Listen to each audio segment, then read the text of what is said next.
Hello everyone, Big Friendly Wargame here again. Now this is episode 2 on how I paint models. So I said to you last time about spray painting single models. Now that's fine, but when you've got a big load of models, say like you're painting Tyranids and you've got 30, say, Termagants or 30 Hormagaunts to paint, or any other large scale system where you're painting lots of models.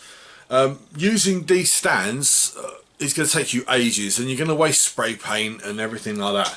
So there's two methods you could use. Now you could put them in a box, lay them all down, spray them in a box, turn them over, spray them again. Now, generally speaking, you've got to turn them over when they're dry, so you've got to wait about half an hour or so for them to dry, and then go out and spray them again, and then you've got to, once they're done, you've got to check them for like the line down the middle and spray that. But anyway, this is my method of spraying lots of models in one go. My spray stick. Now this is really thick with masking tape.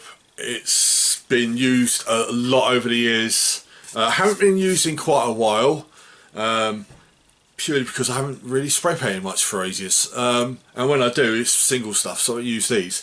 As you can see, all the dots on these is where I've actually put models, so you can see I can spray paint quite a lot, because you don't want to cover all 4 sides. You want to be able to put it down, so cover 3 sides in models, and you should be alright to go. This is the masking tape I use. Now there's not a lot left, but there should be enough left for me to get one side done. I'm just going to put it on one side for today, and it won't need any more than that, and I'll show you basically. Right, so what I'm going to do now is I'll stop the camera and I'm going to set this up. I'll get the models ready and you can see me with the spray stick in action. Right, so I filled my spray stick, as you can see, lots of Tyranids down one side. There's actually 12, 13, 14 models on there. You want to leave a little gap so you've got actually something to hold on to. Again, your glove's going to be your friend here, because you're going to get spray paint all over your hands otherwise. And yeah, I'm going to go outside and I'm going to spray this.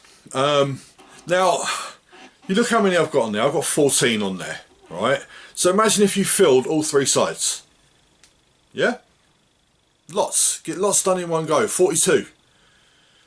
Nice load, big batch of spray painting. Right, so I'm going to go and spray paint all these, and I'll be right back. Right, so I've only been gone about 10 minutes or so. All of them undercoated. Basically, they just need to be left a little while to dry. Give them about an hour, and yeah, ready to have base coats put on them with brush, or if you want to do airbrush, that's fine. I don't use airbrush, but yeah, there we go. That's my spray stick method of base coating and undercoating models. So next time I'm going to show you how I spray paint bigger models. I'm not sure what I'm going to use yet. I'll find something, probably a rhino or a tank or something like that. But yeah, that's it for this week, and I will see you next time.